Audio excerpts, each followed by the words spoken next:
Good afternoon and welcome to United TV. It's our Bariatric Friday today at 3 p.m. Dr. Irgau is our guest, and we are gonna, as usual, we are gonna tackle critical topics on those who are considering undergoing bariatric surgery. Today, we are gonna explore the impact of smoking and alcohol use before and after bariatric surgery, from the increased surgical risks and potential complications during the recovery. This is a really important issue, and we want our patients to have the proper education before they actually go they go through the surgery. So Dr. Irgau, as usual, is going to help you with elaborating this topic on the clinical side, and we are going to start now. How are you doing, Dr. Irgau? I'm doing great, Kemal. How are you? Good, very good. Excellent. So smoking and alcohol, we can actually maybe start with smoking first, before and after, pre-post surgery, based on the different type of bariatric surgeries patient may be getting, how the risk actually changes or it doesn't change. If you can give us the overall on the smoking for those who are considering bariatric surgery. Absolutely. Thank you, Kemal. This is a topic that we've obviously touched upon in the past, but we cannot really give too much education on this issue, really. They are very important. They touch upon issues that come up as questions by patients very often, but they're also critically important in their impact on the health of the patient, but also on the outcome, particularly long-term outcome of bariatric surgery or potential complications. Smoking, obviously, a very important issue, right? Smoking is bad, period, right? There is no question about a little, moderate, or too much. We just say smoking in general is a bad thing for anyone's health. But there are particularly pertinent risks when it comes to bariatric surgery, before and after bariatric surgery. Before bariatric surgery, obviously, we're very, very concerned about potentially increased frequency of complications of the actual surgery if the person is currently a smoker when they undergo bariatric surgery. So it is no surprise that our program and similarly many other programs that are certified as centers of excellence actually have a requirement for the smoking cessation prior to bariatric surgery. And why is this important? Well, there are certain complications of anesthesia that are greatly increased if a person is a smoker. One of them would be respiratory problems, right? Inability to get off the breathing machine after anesthesia, the likelihood of having increased risks of pneumonia after surgery, the likelihood of having complications related to healing because of smoking, right? Because smoking does affect blood flow in several tissues in our body, and blood flow integrity is critical for healing of our tissues. So therefore, if a person is an ongoing smoker at the time of surgery, obviously those risks will be increased, right? So we have a great deal of interest in preventing complications of bariatric surgery, right? We know complications can happen, and we know also the best way to take care of complications really is preventing them in the first place whenever possible. And we can prevent those complications if a person is a smoker. So every time we see someone in consultation prior to bariatric surgery, one of the questions obviously is if they are a smoker. And if they are, obviously we inform them that they have to start working immediately with the intention to quit smoking at least 4, if not 6 weeks prior to bariatric surgery. And very often, this could be patients who have had or been smoking for many years, if not for a lifetime, right? And also, it is critically important for them to understand that it's not going to be easy to stop smoking. In fact, these patients will probably have tried to stop smoking many times prior to that, and then obviously not having been successful. So we understand how difficult this task is, and that's why we talk about it, head on at the beginning and present this to the patients as probably their most challenging task as they prepare for surgery. But I also show them the uptake. I show them the upside of this, and that is not only their really decreasing the risks of complications that could happen, with bariatric surgery, but also they are freeing themselves from this huge health hazard that is going to be, a problem for them, not just because of bariatric surgery, but because of all the other major risks of health related to smoking, which is cardiovascular risk, which is risks of lung cancer, obviously.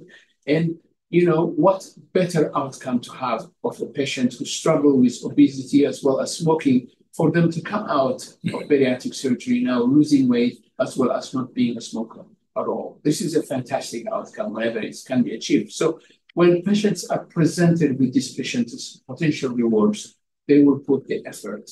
And then, of course, it's not just a question of go home and stop smoking. There are many helps that patients can get now from their primary care doctor or other sources to help them with smoking. So we really put a lot of emphasis on this. And as I said, it is a hard stop for us. It's a red line for us. If the patient continues to smoke, we would have to postpone the surgery until the time comes when they're completely stop smoking. Now, So go ahead. typically, we want them to stop smoking at least 1 month. If it's longer if possible, but 1 month would be the shortest. then how do we actually support for the process of stop smoking?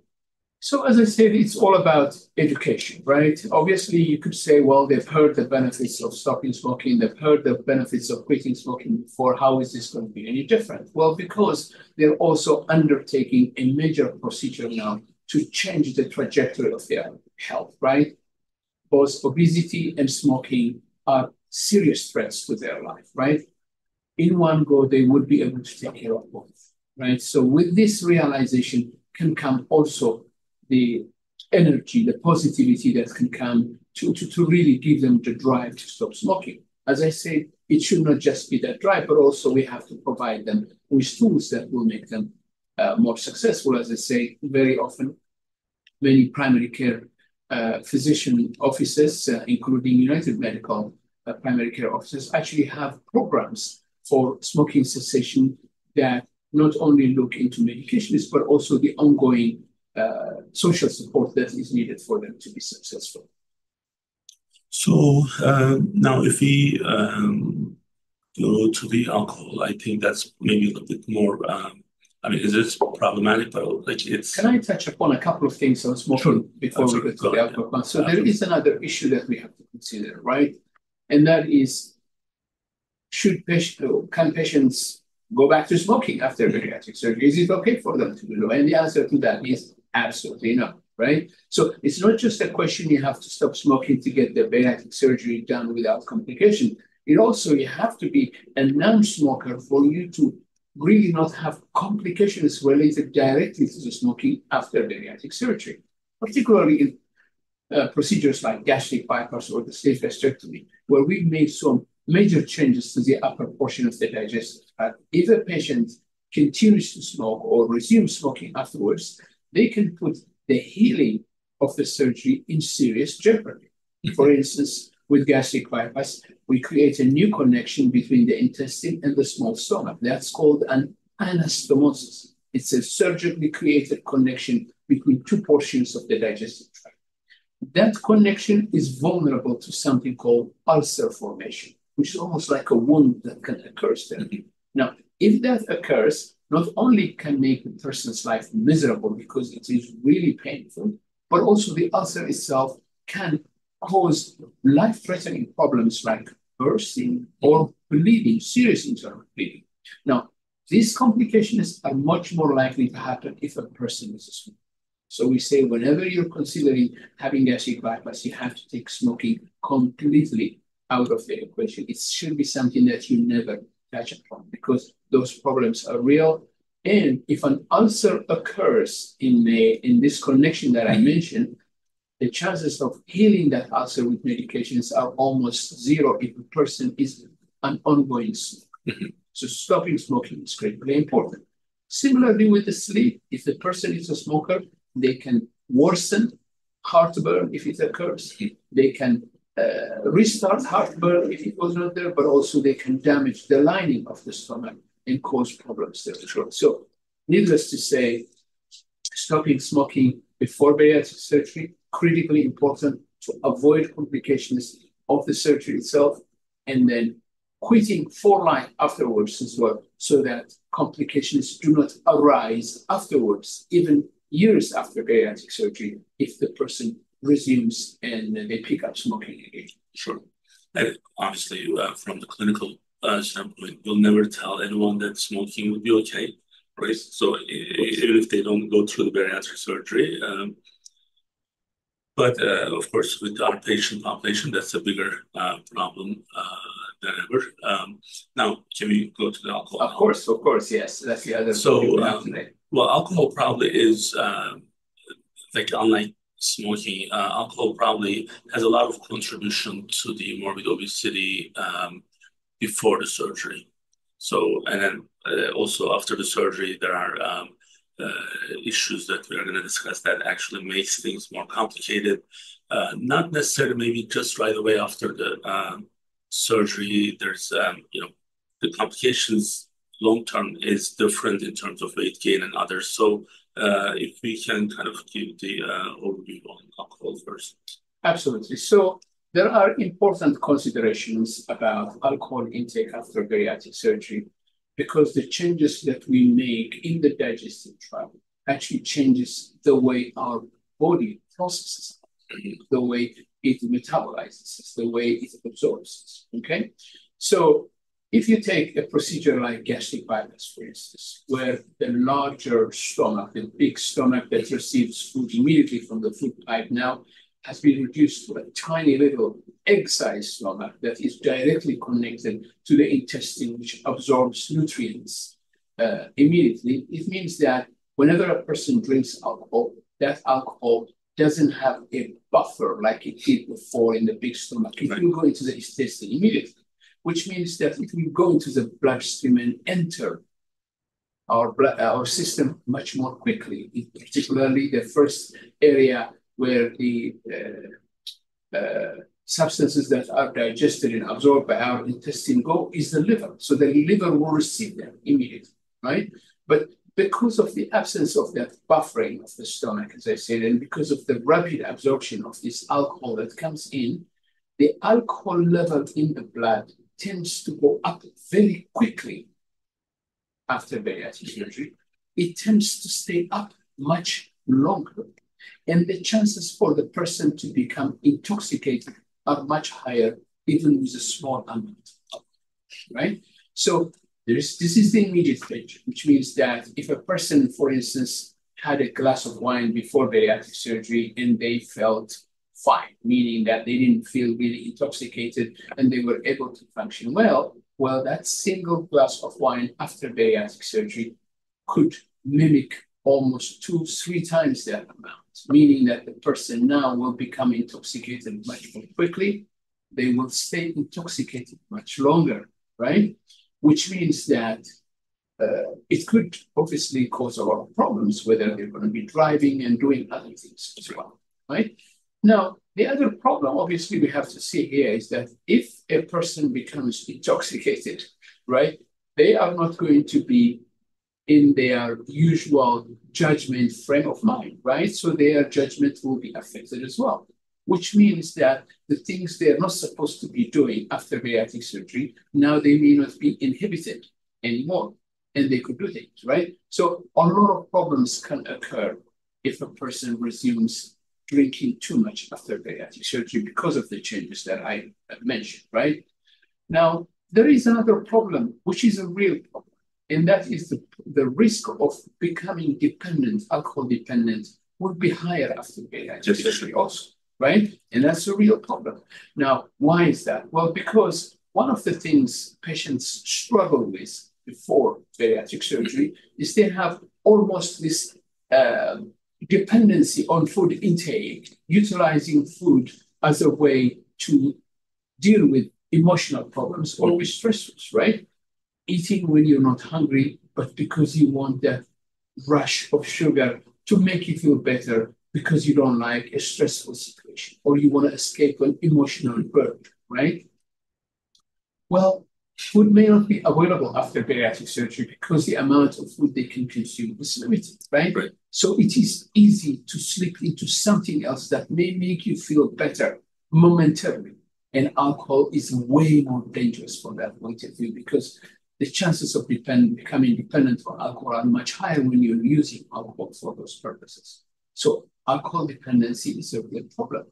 It's a real problem not only because alcohol dependency is a bad thing by itself, Kamal, but because a person who's had bariatric surgery and they become alcohol dependent, their chances of getting liver failure are much, much higher because it takes much less alcohol level to ruin their liver, to get their liver destroyed than it would be before bariatric surgery. And when you were talking about the addiction, I couldn't help but think about Lisa Presley, which we covered that last year. And we knew that there were alcohol plus prescription drug-related issues, which complicated her situation. And in this case, as tolerance is going to be very low, this is also even true when you do intermittent fasting.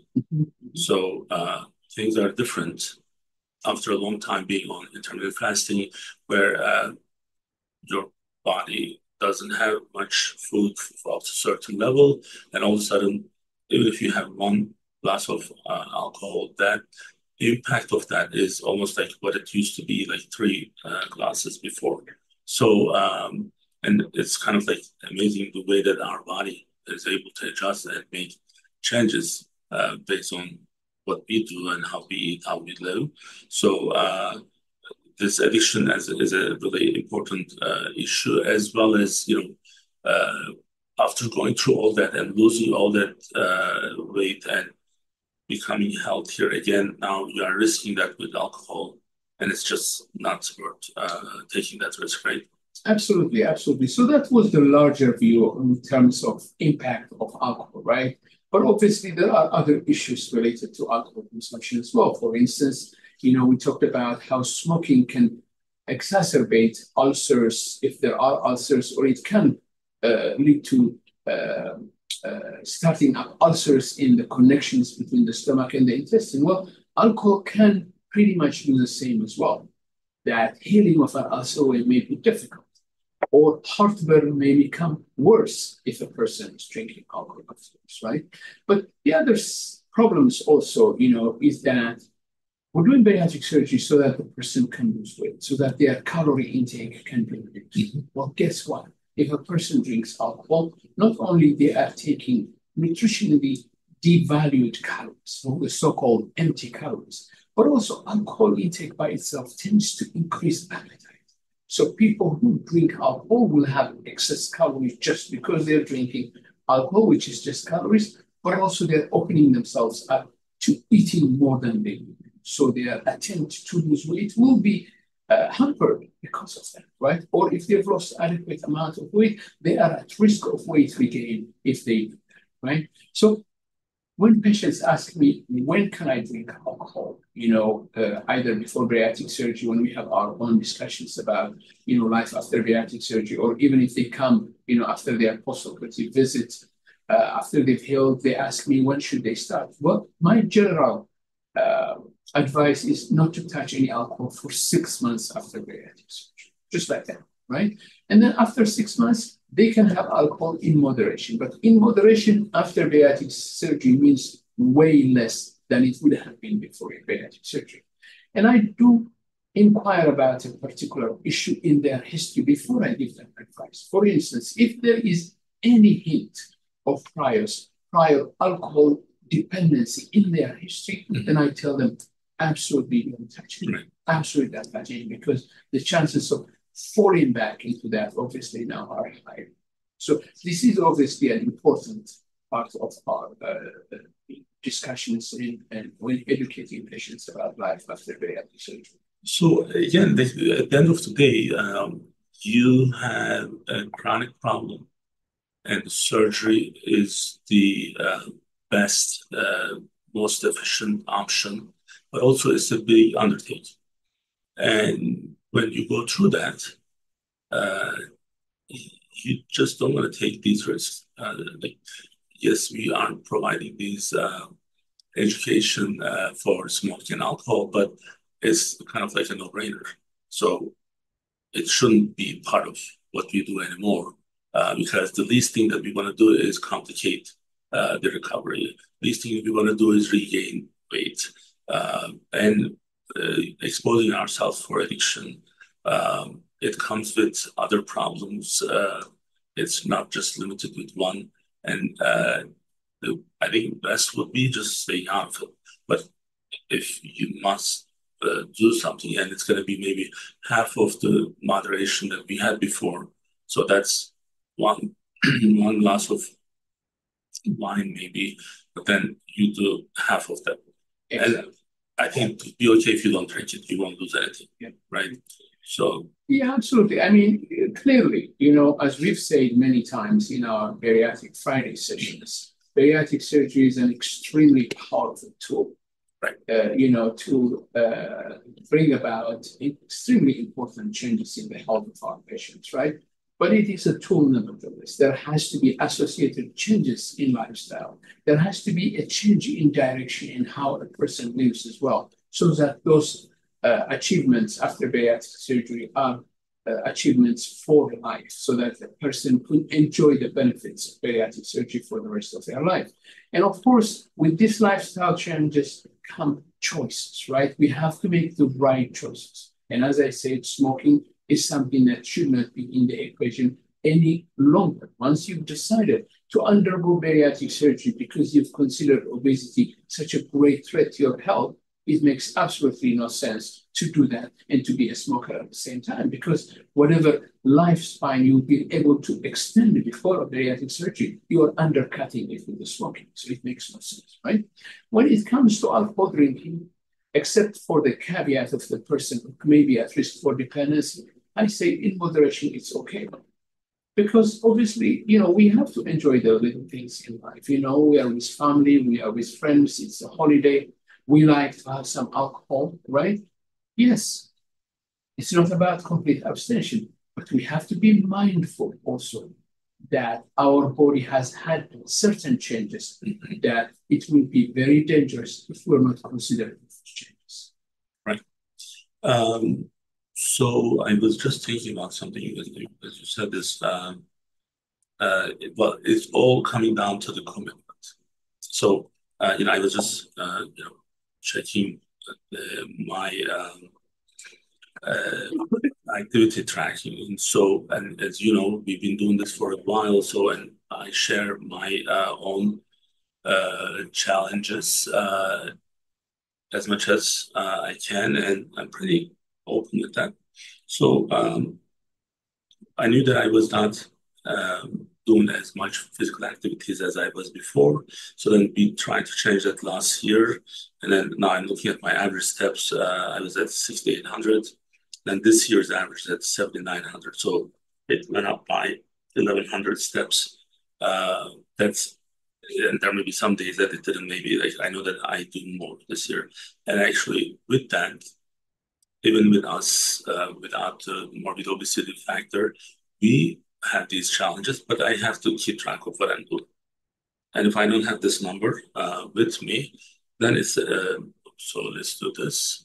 Yeah. It's a problem, right? Yeah.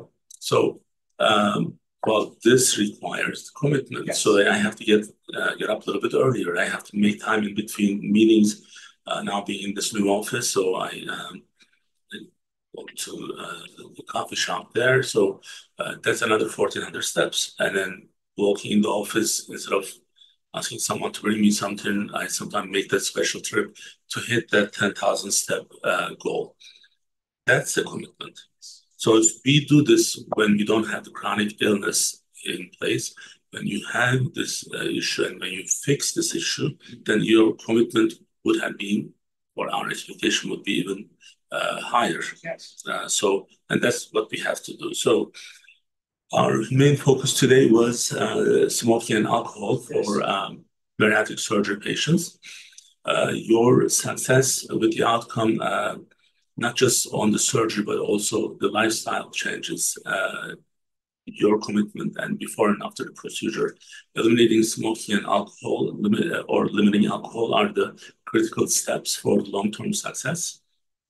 And we'll be here again with another topic. And there is a specific playlist for this topic as well. So we may have covered this in different ways. And if you need more education or understanding, please feel free to follow us on those playlists. And now that we hit almost 77,000 subscribers. Great. So once we have 100,000, we'll become a verified channel, which will enable us to actually access more people from the YouTube algorithm. So if you haven't subscribed yet, please do so. So we're at 76,200. Our goal by the end of the year is 100,000. So we'll be back next week with another topic. Until then, please stay safe and we'll see you soon. Bye-bye. Thank you. Bye-bye.